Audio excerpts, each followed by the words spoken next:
Picture puzzle naman ang sasagutan natin ngayon mga ka-review. Ito ang mga choices. A. 133, B. 109, C. 73, D. 112, E. 32.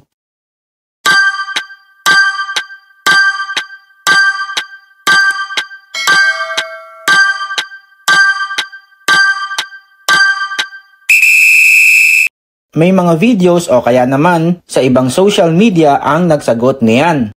Pero para sa mga ka-review natin na walang sawang sumusuporta, sagutan din natin yan dito sa Learn with Earl's Review channel.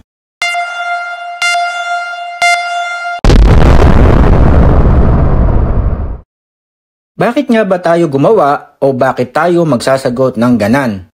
May nakakasama ba sa exam na tanong tulad niyan? Maaaring wala. Sa later part ng video, malalaman nyo kung bakit tayo naggawa ng video na to. Meron dito na which is 3 equals 45. 15 ang isang which. 3 ones, 21.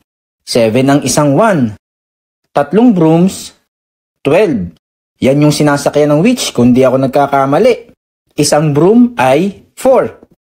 Ano ang magiging sagot dito sa broom plus which multiplied by wand?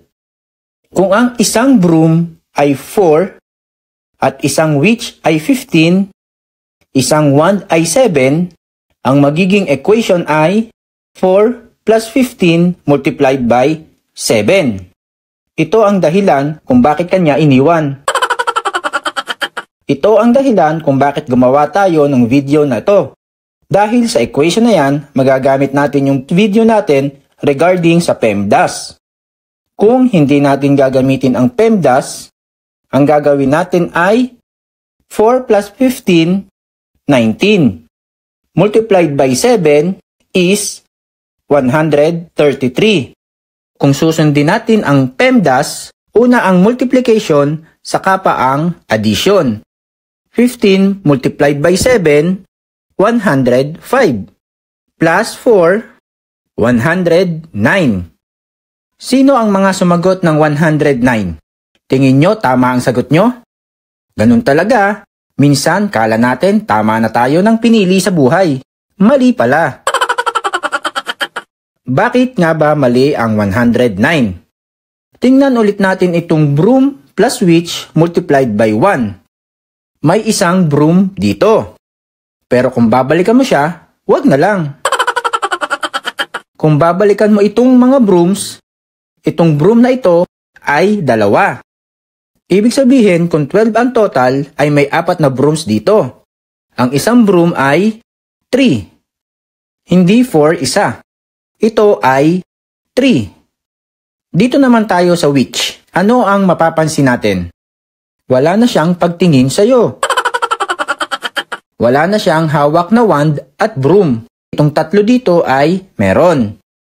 Kung aalisin natin ang wand at broom sa kanya, isang wand ay 7 at isang broom ay 3. Magiging 5 na lang ang isang which.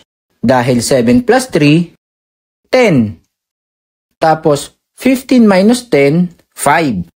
Kaya ang which dito ay 5. At lastly, itong wand. Ano naman ang meron dito sa wand?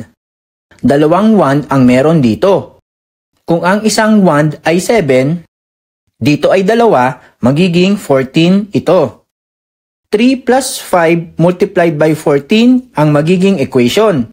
Follow ang PEMDAS, 5 multiplied by 14, 70.